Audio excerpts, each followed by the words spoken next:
शुरू अल्लाह के नाम से, उस पाक परवरदिगार के नाम से जो बड़ा मेहरबान और नहायत रहम करने वाला है। जज़ाकल्लाह कारी हसीब खान साहब, आपने एक बार फिर तिलावत कुरान करीम से हमारे दिलों को मुनव्वर किया और इसी तिलावत कुरान करीम और इसके तर्जुमे के साथ अल्हम्दुलिल्लाह बाकायदा आगाज़ हुआ चाहता है 28 रमज़ानुल मुबारक की रमज़ान नशरियात, आपकी पसंदीदा रमज़ान नशरियात महफ़िल रमज़ान का, जिसे आप रोज़ाना मुलाहिज़ा करते हैं ग्रीन टेलीविज़न एंटरटेनमेंट पर। नाज़रीन मोहतरम, सही बुखारी में ये रिवायत बयान हुई है कि एक शख्स रसूल अल्लाह सल्लल्लाहु अलैहि वसल्लम की खिदमत में हाजिर हुआ और कहा कि या रसूल अल्लाह, मुझे भूख ने सताया हुआ है। आप सल्लल्लाहु अलैहि वसल्लम रहमतुल लिल आलमीन हैं।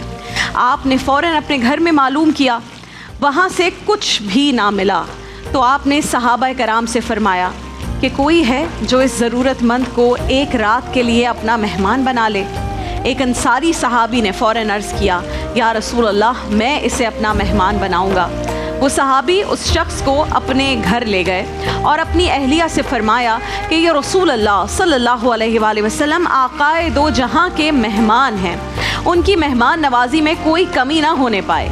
बीवी ने कहा, खुदा की कसम, बच्चों के लिए कुछ थोड़ा सा खाना रखा है और कुछ भी इसके अलावा घर में नहीं है। तो सहाबी ने फरमाया कि बच्चों को बहलाकर सुला देना और जब वो सो जाएं तो खाना लेकर मेहमान के सामने बैठ जाएंगे और तुम चिराग बुझा देना ताकि अंधेरे में उसे ये पता ना चले कि हम उसके साथ खाना खा रहे हैं या नहीं। बीवी ने बिल्कुल ऐसा ही किया। इस तरह दोनों मियाँ बीवी और उनके बच्चों ने भूखे रहकर रात गुजारी, लेकिन उस शख्स को पेट भर कर खाना खिलाया क्योंकि वो रसूल अल्लाह का मेहमान था। अल्लाह ताला को इन दोनों मियाँ बीवी की ये ईसार पसंद आया कि कुरान करीम में सूरह हश्र की ये आयत नाजिल हुई, जिसके एक हिस्से का तर्जुमा ये है कि ये वो लोग हैं जो अपनी जानों पर दूसरों को तरजीह देते हैं। सुभान अल्लाह। नाज़रीन कराम, अपने आप पर दूसरों को तरजीह देना और दूसरों के दुख दर्द को महसूस करना ही वो खूबी है जो इंसान को दीगर मखलूक़ात से मुमताज़ बनाती है, जो हमें अशरफुल मखलूक़ात बनाती है। ये वो खूबसूरत एहसास और जज्बा है जिसे हमदर्दी और ईसार कहा जाता है। और जब इस ट्रांसमिशन का महफिल रमज़ान का आगाज़ हुआ था नाज़रीन, तब भी हमने हमदर्दी की बात की थी, ईसार की बात की थी कि रमज़ान क्या है, माह मवासात है, इसमें अपने मुसलमान बहन भाइयों की गमख्वारी करें। और अब इंशाअल्लाह ईद उल फितर बस हमसे 1-2 रोज़ दूर है, आमद है ईद की, तो भी हमारे उन बहन भाइयों को हमारी ज़रूरत है जो मुस्तहिक हैं मगर किसी के आगे दस्ते सवाल दराज नहीं करते, क्योंकि खुददार हैं, सफ़ेद पोश हैं। वो हमें कभी नहीं बताएंगे कि उन्हें हमारी ज़रूरत है, वो कभी हाथ नहीं फैलाएंगे। हमें खुद उन तक पहुंचना है, ये हमारे लिए चैलेंज है। और ईद की खुशियों में अपने साथ उन्हें लाजमन शरीक करना है और इस तरह शरीक करना है कि उनकी इज़्ज़त नफ्स मजरूह ना हो, उनका जो अपने ऊपर एक एतमाद और भरोसा है वो मजरूह ना हो। यहाँ भी नबी करीम सल्लल्लाहु अलैहि वसल्लम की सीरत तैयबा हमारे लिए मशअल राह है। जो नादार सहाबा कराम थे वो फरमाते हैं कि जब हम दरवाज़े रसूल पर जाते थे हमें खैरात भी मिलती थी और इज़्ज़त भी मिलती थी, उनकी सेल्फ रिस्पेक्ट पर आंच नहीं आती थी। वो कहते हैं ना, आता है फ़कीरों पे उन्हें प्यार कुछ ऐसा, आता है फ़कीरों पे उन्हें प्यार कुछ ऐसा, खुद भीख दें और ख़ुद कहें मंगतों का भला हो। तो नबी पाक का तरीक़ा ये था कि माली इमदाद भी फरमाते थे और उसके साथ इज़्ज़त भी देते थे। तो नाज़रीन कराम, हमें क्या सीखना है? हमें नबी की ज़ात को मानना है, उनकी बात को मानना है, उनकी ज़िंदगी से सीखना है। हमें भी अपने सफ़ेद पोश बहन भाइयों को ईद की इन खुशियों में शरीक करना है और उनकी सफ़ेद पोशी का भरम भी रखना है। ये हमारी ज़िम्मेदारी है। ज़रा सी देर के लिए उस शख्स के बारे में सोचिए जो घर का वाहिद कफ़ील हो मगर बेरोज़गार हो, घर में फाके हो रहे हों, तो उसकी ईद क्या होगी? तसव्वुर में लेकर आइए उस दिहाड़ीदार मज़दूर को जो सुबह सवेरे रोज़ी कमाए, घर से निकले और रात को फिर खाली हाथ घर लौटे, तो उसके बच्चों की क्या ईद होगी? जो मौत से ना डरता था बच्चों से डर गया, एक रात खाली हाथ जब मज़दूर घर गया। नाज़रीन किराम, जो पेशावर गदागर हैं, जो भीख मांगने वाले लोग हैं, जो प्रोफेशनल गदागर हैं, وہ تو بڑے منظم طریقے سے آج کل کام کر رہے ہیں. ان کے حق پر ڈاکہ ڈال رہے ہیں جو ہماری زکوٰۃ، خیرات، صدقات اور عطیات کے اصل مستحق ہیں. آپ نے انہیں ڈھونڈنا ہے جو واقعی ڈیزرونگ ہیں. اکثر لوگ یہ کہتے ہیں ہم ان گداگروں کو نہ دیں تو پھر کیا کریں، سفید پوش ہی نہیں ملتے ہمیں، کہاں سے ڈھونڈیں ان لوگوں کو جو ڈیزرونگ ہیں. سفید پوشوں کا تعین ہمیں خود کرنا پڑتا ہے اور آپ کو صرف اپنے ارد گرد نظر دوڑانی ہے. وہ اپنی ضرورتوں کا ڈھنڈورا نہیں پیٹتے، وہ محنت سے کام کرتے ہیں. بس جو کم آمدنی والا طبقہ ہے وہ سفید پوش ہے. سمپل. جو آپ کے گھر پانی سپلائی کرتا ہے سفید پوش ہے. کسی بینک کے باہر کھڑا سیکیورٹی گارڈ ہے سفید پوش ہے. آپ کے گھر کام کرنے والی خاتون ہے سفید پوش ہے. دہاڑی دار مزدور ہے سفید پوش ہے. گلی میں غبارے بیچنے والا آتا ہے اور تندور لگانے والا ہے، ریڑھی لگانے والا ہے، دھوپ میں کھڑے ہو کر چیزیں فروخت کرنے والا ہے، کمر پر بوری لاد کر چلنے والا کوئی بوڑھا شخص ہے، مزدور ہے. یہ سب کیا ہیں؟ یہ سفید پوش ہیں. گھر گھر بائک پر فوڈ ڈیلیوری کرنے والے، یہ جو بائک یا رائڈرز ہیں ہمارے، یہ سب سفید پوش ہیں. رکشہ ڈرائیور، یہ سب سفید پوش لوگ ہیں.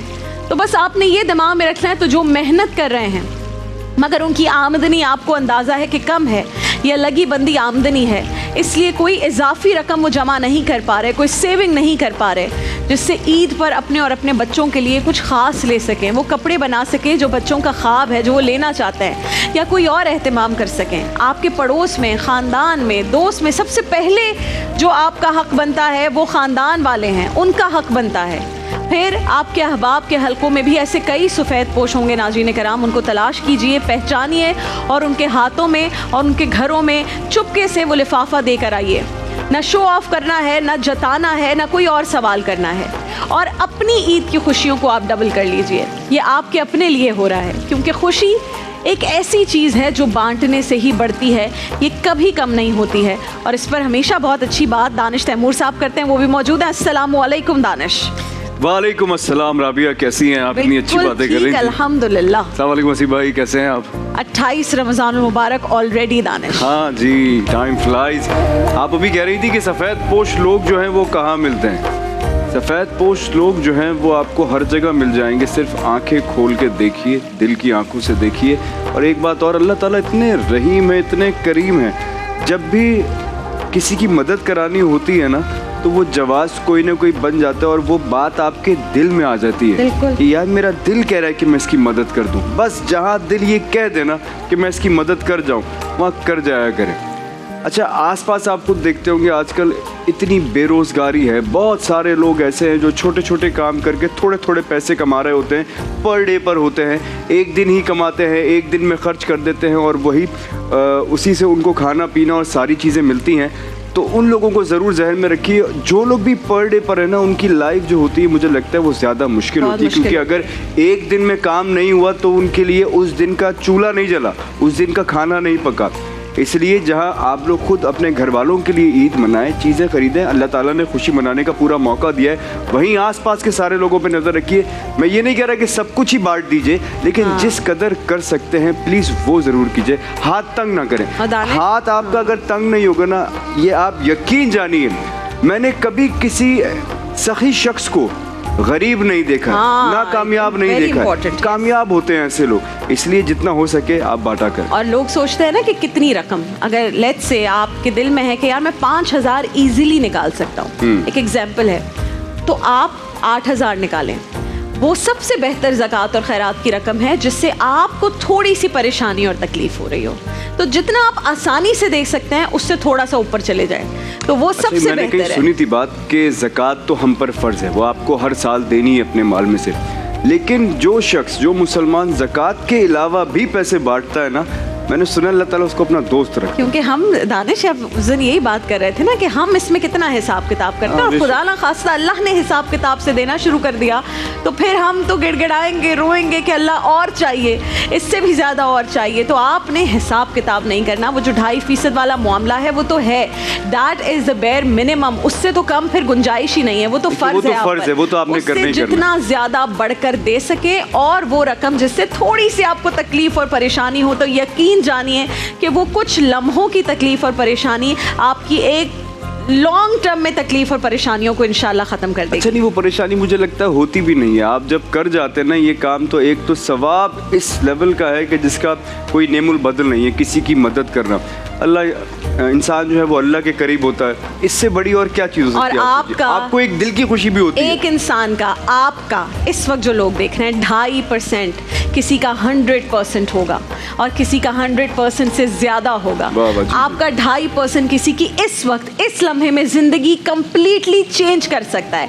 आपका 2.5% किसी के बच्चे की स्कूल की फ़ीस पे कर सकता है, उसके ईद के कपड़े ला सकता है, उसकी बीवी की आंखों में खुशी दिखा सकता है। आपका 2.5% किसी के लिए अगर 100% आज बन गया, एक और बड़ी रात हमारी मुंतज़िर है, तो इस जहान में भी भलाई और वहाँ तो वारे न्यारे हो जाएंगे इंशाल्लाह। और अगर इस ट्रांसमिशन के, इस इंट्रोडक्शन के, मेरी और दानिश की गुफ्तगू के थ्रू हो गया तो फिर शायद हमारे भी वारे न्यारे हो जाएंगे। इसी उम्मीद और दुआ के साथ हम ये ट्रांसमिशन रोज़ाना शुरू करते हैं कि हम भी कुछ सीखें, आप भी कुछ सीखें और मिल के बेहतरी की जाने बड़े एक ब्रेक पर जा रहे हैं। ब्रेक के बाद महफिले हमदो नात। देखिए महफिले रमज़ान लाइव ट्रांसमिशन रोज़ाना दोपहर 3 बजे से शाम 7 बजे तक सिर्फ ग्रीन एंटरटेनमेंट पर।